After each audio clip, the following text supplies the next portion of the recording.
राम राम जी। आत्म मंथन में आपका स्वागत है। आज मैं आपसे दूसरे नवरात्र के बारे में बात करने वाली हूँ। उन देवी का नाम है माँ ब्रह्मचारिणी। ब्रह्म का अर्थ है तपस्या, ठीक है, और चारिणी का मतलब है आचरण करने वाली, यानी कि तपस्या के रास्ते पे चलने वाली। उन्होंने बहुत ही तपस्या की, तब जाकर उनको शंकर भगवान की प्राप्ति हुई। उन्होंने हजारों हजारों साल कभी कंद मूल फल खाए, कभी गिरे हुए पत्ते खाए, कभी उन्होंने बिल्कुल कुछ भी खाए पिए बिना ही रहा, कभी उन्होंने धूप गर्मी बारिश मौसम की हर मार झेली। उन्होंने बहुत बहुत कई हज़ार हज़ार सालों के लिए उन्होंने तपस्या की। उस तप को अपने ऊपर करने वाली, या वो उन्हें ब्रह्मा जी ने भी ये शब्द कहे कि जो तप तुमने किया है वो कोई भी नहीं कर सकता, किसी मानव के बस का नहीं है जितना तप तुमने कर दिया है। उन्होंने जब गिरे हुए पत्ते, लास्ट में जब उनकी तपस्या चल रही थी, आखिरी जो फेज़ था तपस्या का, उसके अंदर उन्होंने गिरे हुए जो पत्ते थे सिर्फ वही खाते थे, यानी कि पेड़ से भी नहीं तोड़े, कुछ नहीं, वो जो गिर जाते थे पत्ते सिर्फ उनको खाया। तो पत्ते का अर्थ है पर्ण, तो उन्हें उनका नाम अपर्णा भी पड़ गया। उसकी वजह से उन्हें अपर्णा के नाम से भी जाना जाता है। जब उनकी इतनी बुरी हालत हो गई और शरीर एकदम पतला दुबला जीर्ण शीर्ण हो गया एकदम से, और उनसे न चलने की हिम्मत रही ना उठने की हिम्मत रही इतनी तपस्या से, तो उनकी ऐसी हालत को देखकर जो उनकी माता थी वो उमा करके इस तरह से बोली कि ये क्या हो गया। मतलब जैसे बंदा ये करता है ना कि ये विस्मय करता है कि ये क्या चीज़ हो गई है, कैसे हो गया। तो इस तरह से करके उन्होंने जिस तरह उमा करके उन्हें आवाज़ लगाई, तो उन्हें उमा नाम से भी तब से जाना जाने लगा। तो ये जो उन्होंने तपस्या की थी, राइट हैंड के अंदर उनके जप की माला है और लेफ्ट हैंड के अंदर कमंडल है। इसका क्या मतलब है कि क्या है उनके पास। लेफ्ट हैंड में जो कमंडल है वो कहता है आपने सारे वेदों का, सारी तपस्या का, सारे पढ़ाई लिखाई जो भी वेद ज्ञान है वो सारा का सारा आपने अर्जित कर लिया है, ठीक है। वो उस कमंडल के अंदर सारा जल के रूप में समा गया है, ठीक है। वो कमंडल उन्होंने हाथ में कि मैंने इतनी चीज़ अर्जित कर ली है, इतनी हिम्मत करके मैंने जितनी तपस्या की है उसका फल जो है वो मैंने उसके अंदर अर्जित कर लिया है। उन्होंने एक मैसेज कन्वे किया है इसमें कि आपको जीवन में कुछ भी पाना है, कुछ भी पाना है तो वो तपस्या के बिना प्राप्त नहीं है। चाहे आप कोई भी कार्य करें, चाहे वो पढ़ाई लिखाई का ही हो।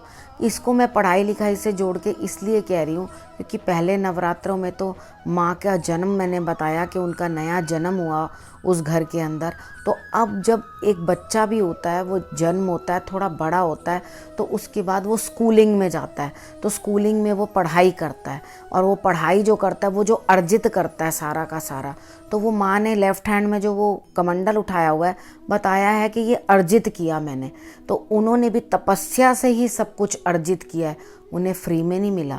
और उसके बाद जो जप माला है, जप माला का अर्थ है ध्यान को, मन को, बिल्कुल मन को मनके की तरह फेरना, ठीक है। मन को बिल्कुल मनके की तरह ही फेरना, यानी कि मन को एक तरफ एकाग्र करके रखना, एक तरफ टिका के रखना, यानी कि कंसंट्रेशन लेवल अपना एक ही तरफ रखना। तो उन्होंने ये बताया, आपको मैसेज कन्वे किया है कि कंसंट्रेट करो और मेहनत करो तो आपको सब कुछ अर्जित हो जाएगा। आपकी जो भी इच्छा है प्राप्त करने की वो आप प्राप्त कर जाओगे।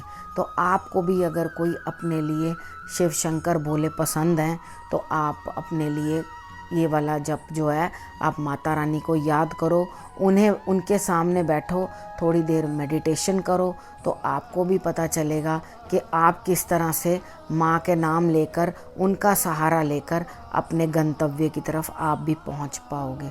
और जो बच्चे पढ़ते हैं, लिखते हैं या कुछ अचीव करना चाहते हैं अपनी लाइफ में, वो भी इस चीज़ को कर सकते हैं। इस तरह से माता रानी की पूजा आराधना कर सकते हैं।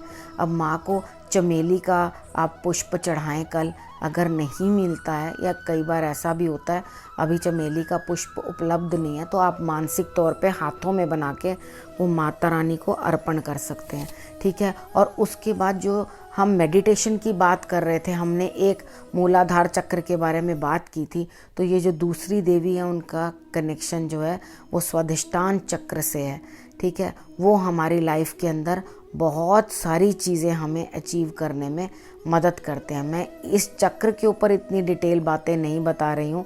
मेन मेरा जो इसके अंदर बताने का है वो मैं माँ के बारे में आपको बता रही हूँ।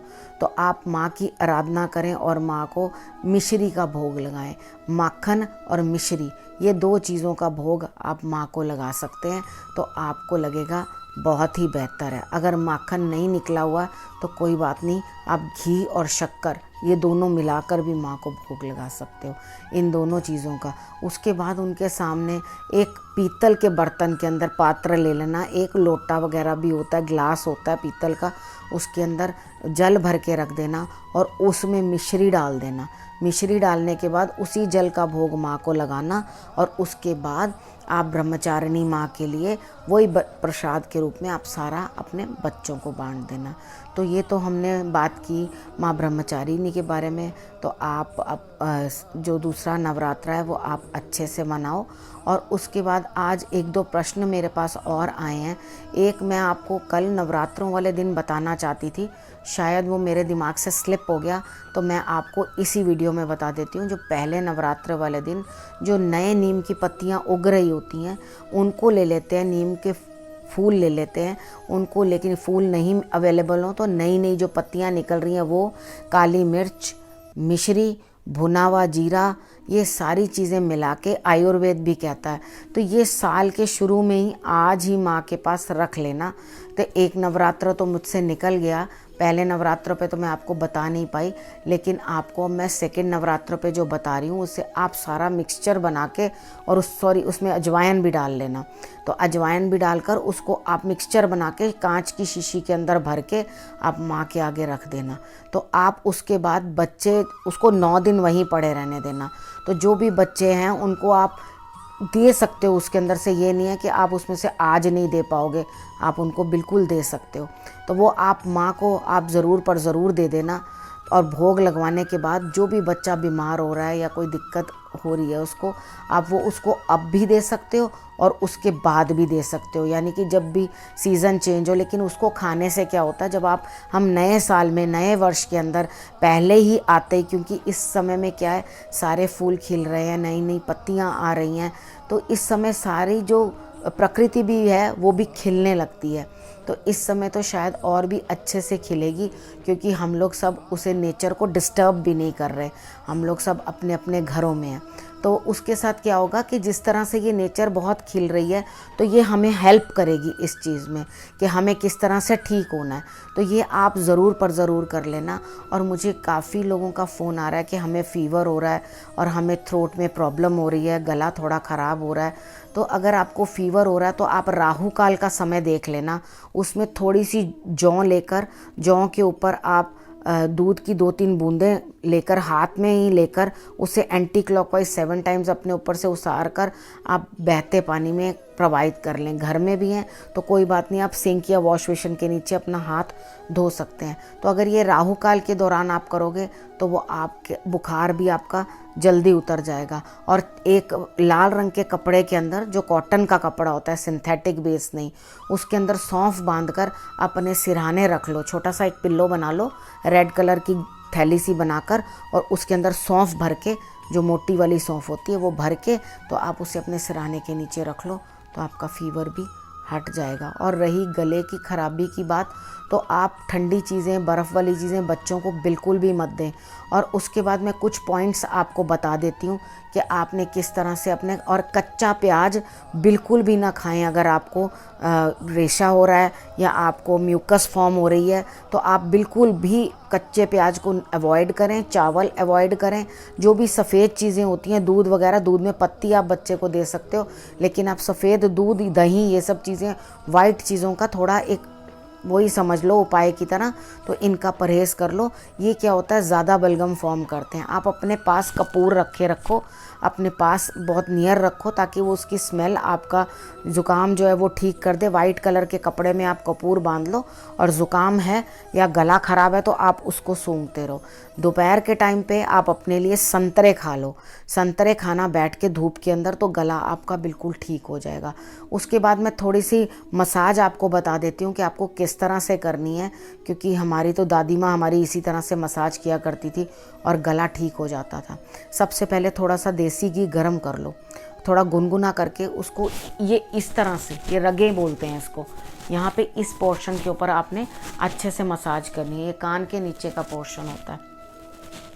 इस पे मसाज करने के बाद आपके दोनों हाथ रहेंगे। वैसे मैं आपको उस तरह से करके नहीं बता पा रही क्योंकि मेरे पास कोई है नहीं, मैं सिर्फ जिसके ऊपर करके आपको बताऊं, मैं अपने ऊपर ही आपको बता रही हूँ कि ये कान से लेके यहाँ तक का पोर्शन, उसके बाद ये शोल्डर, इसको आपने तेल से ही मलना है। उसके बाद ये गला इस साइड से मलना है और ये दोनों कंधों की ये जो साइड है ये इस तरह से आप मलोगे। इसके बाद यहीं पे ख़त्म नहीं होता, आपने ये पोर्शन जो है, ये थोड़ा सूजा सूजा सा पोर्शन होता है ना यहाँ से, तो आप जब जिस साइड का गला ज़्यादा ख़राब होगा, सपोज़ करो यहाँ पे ये वाला गला ज़्यादा ख़राब है, तो आप ऑब्ज़र्व करना कि इस बाजू से इस बाजू में पेन, ये जो टेनिस एल्बो जिसको बोलते हैं हम लोग, ये सूज जाती है जगह, तो वो ज़्यादा सूजी होगी जहाँ से आपका गला ख़राब होगा। तो आपने थोड़ा यूँ अंगूठे के साथ उसको दबा के थोड़ा सा मलना है। बच्चों को भी आप कर सकते हैं, बिल्कुल सेफ़ है, कोई दिक्कत नहीं है। वो मलने के बाद ये अंगूठा ये खोल के ये बीच का पोर्शन है, तो इसको भी आप बहुत अच्छे से प्रेस करो इस जगह को और इसको यहाँ से मलो। वो घी से थोड़ा चिकना करके इसको अच्छे से आपने मलना है। ये पोर्शन और ये पोर्शन मलने के बाद दोनों साइड इसी तरह से कर लेना और ऐसे ही पैर के अंगूठे में और उसके साथ वाली उंगली के बीच में उस जगह को भी ऐसे जोर से प्रेस कर देना 2-3 बार। प्रेस करने से जिसका भी गला ख़राब इस साइड का होगा या तो वो ऐसे ऐसे करके चिल्लाएगा, तो आपको मालूम पड़ जाएगा कि हाँ वो उसको नरम करना है। मेन उसको नरम करते ही थोड़ा सा कपड़ा जो है, इस पुराना शॉल ले लो अपना, वो आप गले पे उनके लपेट देना या मफलर लपेट देना थोड़ी देर के लिए, क्योंकि अब तो गर्मी लगने लगी है और वो शॉल और मफलर लपेटे नहीं जाते। तो आप चाहो तो कोई कॉटन का दुपट्टा लेके वो भी आप बच्चे के गले पे इस तरह से करके उसको छोड़ दो और कपूर सूंघने को दो। जितना कुदरती चीज़ें लेते रहोगे उतना ही अच्छा। मुलट्ठी का पानी बना के वो भी आप बच्चे को पिलाओ तो आपका बच्चे का गला ठीक हो जाएगा। उसके बाद एक टोटका भी बता देती हूँ। तवा आप गरम कर लो, खूब अच्छे से गरम कर दो और पानी का ग्लास लेके 3 बारी पानी, 1, 2 और 3 चलता हुआ गरम, उस गरम पानी को पहले तवा अच्छे से धो लेना, ऐसा ना हो परांठे की चिकनाहट लगी हो और वो ये आपको खाना पीना पड़ जाए। तो आप पहले उसको वॉश करके वो 3 बार पानी उसके ऊपर डालना है और उसको फिर ग्लास में कन्वर्ट कर लेना और उस पानी को आप पीना, तो आपके गले में बहुत आराम आएगा। आप पिपली, मिश्री और मलाई ये भी ले सकते हो और आप अदरक का रस और साथ में शहद ये भी मिलाकर आप ले सकते हो। आपके गले को उससे आराम मिलेगा। मेरा ख्याल से मैंने आपको ये बुखार के बारे में भी जो भी कोई दिक्कत है वो बता दिया है। और एक आप दुर्गा कवच का पाठ जरूर आप करें, जिससे आपकी बॉडी की पूरी एक एक अंग का डिस्क्रिप्शन उसके अंदर है कि आप मेरे एक एक अंग की रक्षा करें। तो वो कवच जो है वो आपका इस वायरस से भी हेल्प करेगा। और जो बच्चे हीलिंग या मेडिटेशन भी कर रहे हैं तो उनके लिए भी ये बहुत फ्रूटफुल है कि आप किसी की हीलिंग करने से पहले भी कवच का पाठ कर लो, तो भी आपको बहुत बहुत बेटर फल आने लगेगा, आपको बहुत फ़ायदा होगा। इसी जानकारी के साथ मैं ये वीडियो यहीं समाप्त करती हूँ। दूसरी वीडियो में फिर से आप नई जानकारी लेकर आऊँगी। नमस्कार।